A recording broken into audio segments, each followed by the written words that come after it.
Qattiqqo'l, tartibli, obod. Avvalambor barchaga assalomu alaykum. Meni yonimda bir chetda ustozim turibdilar. Ma'rif aka, Kalonxon Sirojiddinovich. Hozir bulardan tezkor savol javob qilamiz.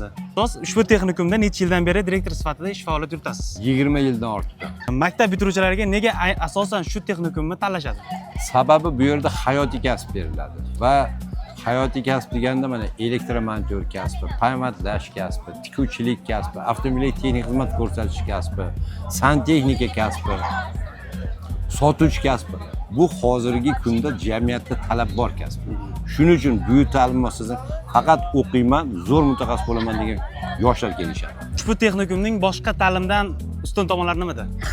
Birinchi masalada bu tartib, intizom va tarbiya. O'quvchi yoshlarimizga tarbiya berganda yurish, kiyinish, muomala madaniyati, tartib, intizom qattiq o'rgatamiz. Haligacha eslaydigan eng ko'p bitiruvchilaringiz kim? Mana bittasi o'zingsan, misol uchun ko'p eslaydiganimiz, mana ochiqini aytadigan bo'lsa, mana Nodir degan payvandlarimiz bor. Haqiqatda zo'r payvandchilarimiz. Sheraliyev Abbos degan payvandchi yigitlar, mana reysga boradigan bo'lsam, hammasi asosiy toifa o'zimizni bitiruvchilarimiz o'sha yerda mutaxassis bo'lib ishlashyapmiz. Albatta.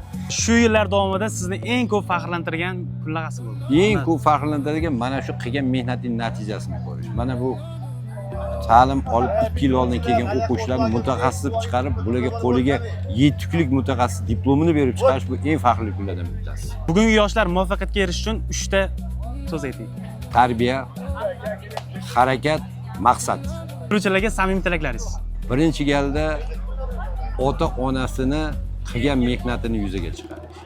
Ikkinchisi, mana shu ta'lim dargohida, texnikumda ta'lim tarbiya berib, hunar o'rgatgan o'qituvchilarni qilgan mehnatini yuzaga chiqarishi. Ushbu dargohni 3 ta so'z bilan ta'riflab bering.